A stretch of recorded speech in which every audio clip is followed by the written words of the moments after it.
Президент Сооронбай Жээнбеков бүгін 23 октябрда Япониянын премьер-министри Синдзо Абэ менен Токио шаарында жолугушту. Жолугушууда Кыргыз-Япон эки тараптуу кызматташтыктын келечеги талкууланды. Япониянын премьер-министри Синдзо Абэ президент Сооронбай Жээнбеков менен болгон алгачкы жолугушусуна жана анын Японияга визит менен келгенине кубанычта экенин белгиледи. Япониядагы жакында болуп өткөн тайфундун кесепетинен адам курмандыктарына байланыштуу жылуу колдоо сөздөрү үчүн ыраазычылык билдирди. Сооронбай Жээнбеков Япон эли Нарухито императорунун такка отурушу менен куттуктап, Кыргызстан Япония менен ар тараптуу кызматташууну өнүктүрүүгө чоң маани берерин белгиледи. Кыргызстандын экономикасынын өнүгүшүнө өлкөдөгү маанилүү социалдык экономикалык долбоорлорду ишке ашырууга берип жаткан жардамы үчүн ыраазычылык билдирди. Сооронбай Жээнбеков кичи жана орто ишкердиктеги чоң потенциалды белгилеп, өз ара пайдалануу экономикалык кызматташтыкты активдештирүүгө кызыктарлыгын билдирди. Япониянын премьер-министринин көңүлүн Кыргызстандын гидроэнергетикалык чоң потенциалына бурду. Ал Кыргызстан ЕАЭПтин мүчөсү жана ВСП+ статусунун ээси катары экспорттук потенциалга ээ экенин, ички инфраструктурасын жакшыртууга, өзгөчө фитосанитардык лабораторияларды курууга муктаждыгы бардыгын белгиледи. Президент Сооронбай Жээнбеков Япониянын премьер-министри Синдзо Абэни ага ыңгайлуу болгон убакта Кыргызстанга келип кетүүгө чакырды. Синдзо Абэ Сооронбай Жээнбековду Кыргызстанга чакыруусун ыраазычылык менен кабыл алды. Мен сиздердин өлкөңүзгө барууга кубанычта болом деп баса белгилеп, премьер-министр Синдзо Абэ президент Сооронбай Жээнбековду дагы Японияга визит менен келип кетүүгө чакырды. Ошондой эле президент Сооронбай Жээнбеков Японияга иш сапарынын алкагында Токио шаарындагы Toshiba Energy Systems and Solutions компаниясынын башкы кеңсесине жана заводуна барды. Мамлекет башчысы заводдун гидротурбиналарды жана генераторларды чыгаруу боюнча ишмердиги жана өндүрүштүн жүрүшү менен таанышты. Компаниянын жетекчилиги менен баарлашууда президент Кыргызстан менен Япониянын эки тараптуу экономикалык кызматташтыгын кеңейтүү жаатында инфраструктуралык жана энергетикалык долбоорлорду ишке ашыруу багыттары актуалдуу экенин белгиледи. Япониялык ири компаниялардын Кыргызстанга болгон кызыгуусу артып жатканын канаттануу менен баса белгиледи. Toshiba корпорациясынын президенти Сатоши Цунакава компаниянын тарыхы жана ишмердиги жөнүндө кеңири айтып берди. 80% энергиясы гидроэлектростанцияларда иштелип чыккан, Кыргызстандын гидроэнергетикалык бай ресурстары жөнүндө билерин белгиледи. Ал Япон алдыңкы технологияларын колдонуп, Кыргызстан менен өз ара пайдалануу кызматташтыкты өнүктүрүүгө кызыктарлыгын билдирди. Toshiba компаниясын biz жақсы білеміз, дүние жүзілет абыройлы компания. Тура айттыңыз, энергетика потенциалыбыз абдан жоғары, абдан биік біздікі. Экономикалық өндіре тұрған 10 ғана пайызын қолданып отырмыз. Ушул тармақта сіздермен иштешкенге әрекет кылалы, анан сүйлөшөлүп келбиз менен.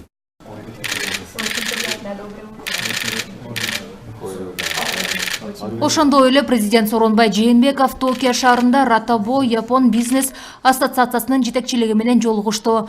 Кыргызстан жана Япониянын инвестициялык кызматташтыгынын жана ишкерлик чөйрөлөрдүн мамилелерин жакшыртуу келечеги боюнча пикир алышуу болду. Ратабо ассоциациясынын өкүлдөрү эки өлкөнүн 100дөн ашуун ири ишкерлери катышкан 2018 жылдын февралында Бишкекте өткөн Кыргыз-Япон бизнес форумун жана Японияда 2019 жылдын февралында өткөн Кыргыз айыл чарба продукциясынын көргөзмөсүн канаттануу менен белгилешти. Көргөзмөдө өзүнүн даамы жана накталыгы менен таң калтырган кыргыз балы дагы көрсөтүлдү. Биз өлкөлөрүбүздүн ортосундагы экономикалык алмашууну өнүктүрүүгө кызыктарбыз.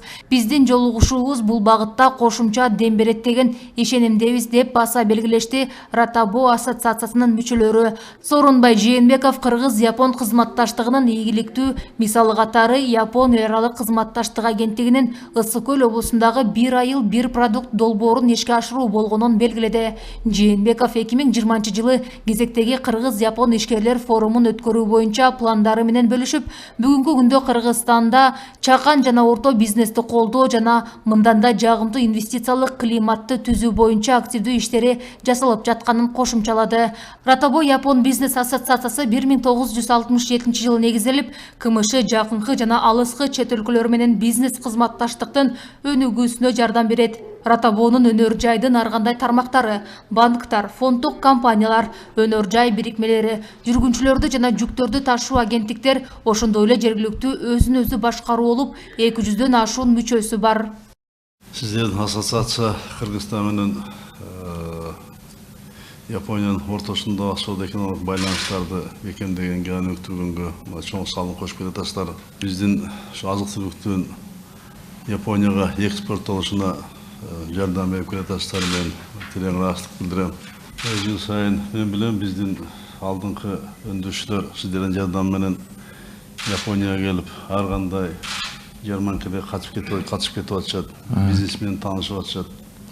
18-жылы 2 форум өттү, бизнес форум өттү. Ага да активдүү катышты биздин бизнесмендер. Япония менен мамилени түзгөнгө, достук бекемдегенге, кызматташууну өтүргөнгө абдан кызыктарбыз. Ошол аракеттерди азыр жасап атабыз. Анан сиздердин ассоциация менен иштешкенге дагы биз абдан кызыктарбыз. Ошону бирге эки мамлекеттин кызыкчылыгына иштеткенге сиздерде дагы бизде дагы мүмкүнчүлүк бар.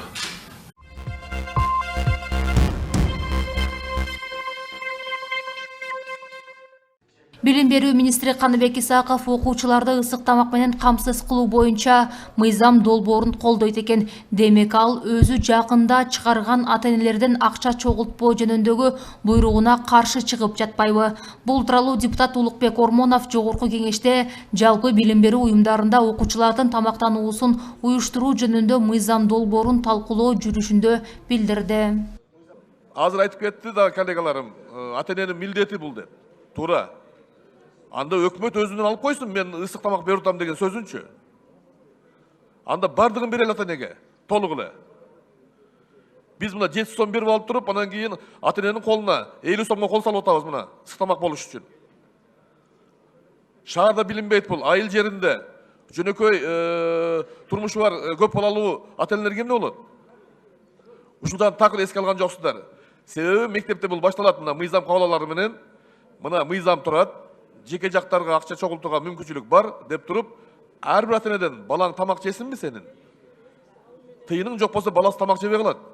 Биз ушундай теңсиздик алып келип атабыз бул мыйзам менен биз. Ошон үчүн өкмөт өзүн алган болчу бул маселени.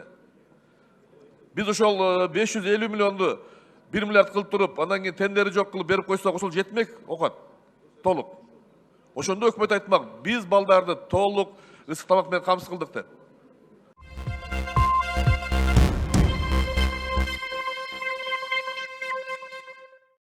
Премьер-министр Мухаммедкалый Абылгазиев жаш математик Арсен Рахымбеков менен жолугушту. Өкмөт башчы Арсенди математика жана менталдык арифметиканы өздөштүрүү менен чоң жетишкендиктерге жеткени, ошондой эле эл аралык сынактарга жана олимпиадаларга ийгиликтүү катышуусу менен куттуктады. Премьер-министр Арсендин ийгиликтерге жетишүүсүнө салым кошкон апасына жана устатына ыраазычылык билдирди. Өкмөт башчы Арсенге албан ийгиликтерди каалап, эстеликке кала турган белек тапшырды. Эске салсак, 12 жаштагы бишкектик Арсен Рахымбеков Россия 1 телеканалынын «Удивительные люди» берүүсүнө катышып келген.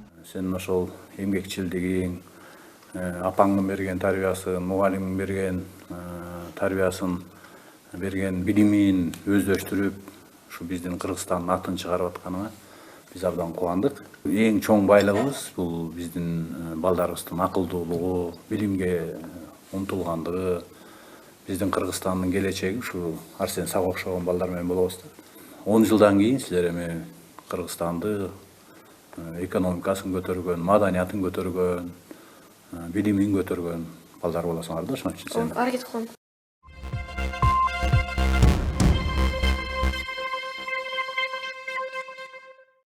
Конституциялык палатанын судьясы Эркинбек Мамыров Атамбаевдин ишин караган 10 соттун катарынан чыгарылды. Ага себеп катары жогорку кеңештин аппаратынын юридикалык бөлүмүнүн башчысы Чыңгызбек Бердимуратовдун өтүнүчү себеп болду. Жогорку кеңештин аппаратынын өкүлү Чыңгызбек Бердимуратов Мамыровду соттук коллегиядан эмне себептен чыгаруу керек экендигин төмөндөгүчө түшүндүрдү. Мамыров Кыргыз Республикасынын президентинин ишмердигинин кепилдиги жөнүндө мыйзам боюнча чечим кабыл алына электеле жалпыга маалымдоо каражаттарына жеке пикирин билдирген. Ошол үчүн бул ишти кароого катышпашы керек, деди Бердимуратов. Ал эми Алмазбек Атамбаевдин тарапташтары Нурбек Токтакунов жыйынга төрагалык кылуучу Конституциялык палатанын жетекчиси Карыбек Дүйшеевди соттук коллегиянын курамынан чыгаруу тууралуу өтүнүчүн соттук коллегия канааттандырган жок. Белгилей кетсек, Жогорку соттун Конституциялык палатасы бүгүн 23 октябрда мурдагы президент Алмазбек Атамбаевдин экс-президент макамын алынышынын мыйзамдуулугун карап жатат.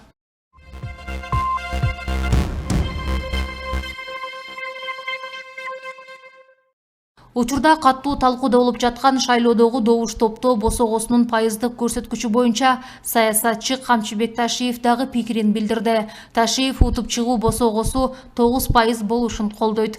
Ооба, 2020 жылы боло турган парламенттик шайлоонун өтүү босогосу 9% болуп белгиленген. Азыркы маалда ошол босогону ылдыйга түшүрөлү деп айтып жүргөн саясатчылар ушул норма кабыл алынганда унчугушкан эмес. Көпчүлүгү парламентте отурушкан, эми гана айта башташты. Демек, ошол маалда Атамбаевдин инициативасына каршы чыгууга эрктери жеткен эмес. Жеке мен 9% босогонун калуусун каалайт элем. Саясий атаандаштыкта күч сынашалы, эл чечсин, кайсыл адамдарга мамлекеттен тагдырын тапшырууга болот экенин. Аллахым буйруса, элдин колдоосу менен парламентке өтүп келебиз, дейт Камчыбек Ташиев.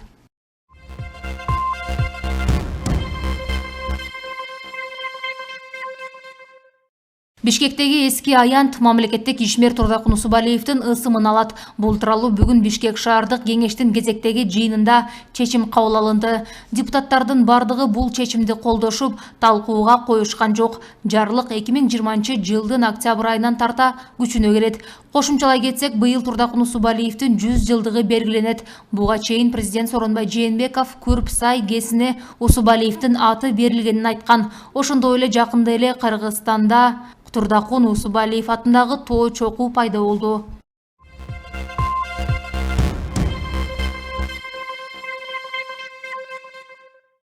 Жалал Абад облусунун Каракөл шаарынын 49 жаштагы тургуну жашы жете элек өгөй кызын зордуктоого шектелип кармалды. 17 октябрда жумуштан келген аял жолдошу менен өспүрүм кызынын жыныстык катнашка барганын көрөт. Шектүү жаран жергиликтүү мектептердин биринде машыктыруучусу болуп эмгектенет. Ал эми жабырлануучу кыз 9-классты аяктагандан кийин колледжде окуп жаткан. Соттун чечими менен шектүү 2 айга камакка алынды. Учурда тиешелүү экспертизалар дайындалып, тергөө амалдары жүргүзүлүп жатат.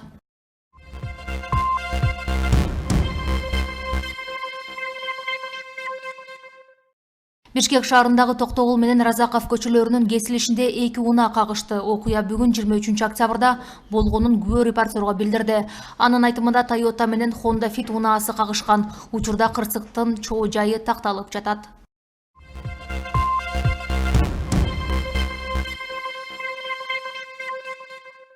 Сом чыгып келсе жарым төлөгөнбүз. 182 сом калыптыр. Ошол үчүн светин баарын кесип таштады бизде. Балдардын баардыгы тең ооруп атат, монтип сууктугуна курткача шапка чейин жатышат. Ысык Көл облусунун Түп районунда 7 балалуу келин бир жумадан бери үйүндө жарыгы жок отурат. Интернет тармагында келиндин президентке кайрылган видеосу чыкты. Видеонун авторунун айтымында свет 182 сом карыз үчүн өчүрүлгөн. Кайненеси төшөктө жатат. От жакканга мүмкүн эмес дейт. Пенсияда төлөйлү десе күтө алышпайт экен дейт. Мен отопление иштеген себепти от жаксаң суу кетпейт ар жака. Бир жума болду, президентке да кайрыларым. Не деген мыйзамдар болуп атат бизде. Булардын үстүнөн жада калса биз прокуратурага дагы кайрыла албайт экенбиз. Өз билгендерин кылышат экен да, кааласа өчүрөт, кааласа күйгүзөт. Ушуларга чара колдонулабы же колдонулбайбы сизге сураныч.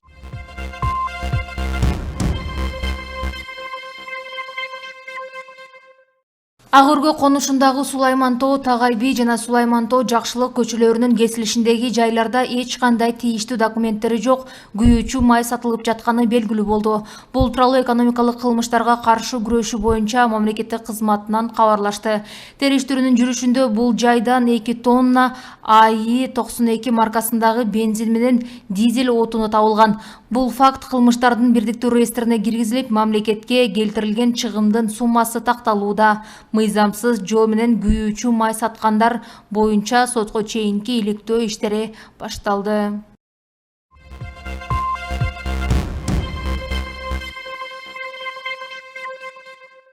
Тоң районунун Оттук айылында жолдун боюнда оттоп жүргөн төөлөр жүргүнчүлөрдүн көңүлүн бурду. Аймактык кабарчы маалымдагандай, кээ бир айдоочулар унааларын токтотуп төөлөр менен сүрөткө түшүүдө.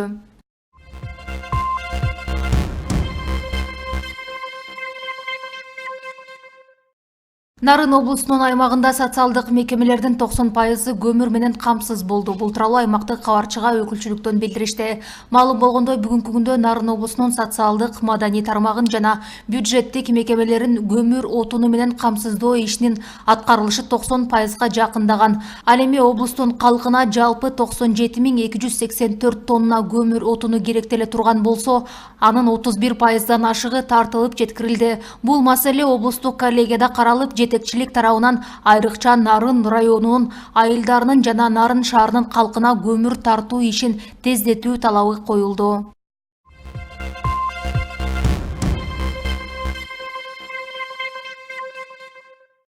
Москва шаарында спорттук баштыкка салынган 6 айлык наристе табылды. Бул тууралуу Московский комсомолец басылмасы билдирди. Окуя 21 октябрда Шепкин көчөсүндө болгон. 22 жаштагы кыргызстандык Багуля 24 жаштагы Улукбек аттуу байкеси менен аталган көчөдө жайгашкан имараттын жанында турушкан. Алардын жанынан арык чырай, бою узун, колуна кара спорттук баштык көтөргөн эркек киши өтүп кеткен. Багулянын айтымында 25 жаштар чамасындагы эркек киши имараттын аягына чейин барып, колундагы баштыкты тротуарга таштап, бат-баттан басып кеткен. Багуля менен Улукбек тротуарда калган баштыктын жанына барып, анын кыймылдаганын байкашат. Баштыкты ачып, анын ичинен азиат түспөлүндөгү наристени көрүшкөн. Улукбек тез жардам менен милиция кызматын чакырып, өзү унаасы менен таштап кеткен кишини издеген, бирок тапкан эмес. Наристе Спиранский атындагы балдар ооруканасына жеткирилди. Учурда наристенин абалы жакшы. Ал эми милиция кызматкерлери наристенин ата-энесин издеп жатышат деп айтылат маалыматта.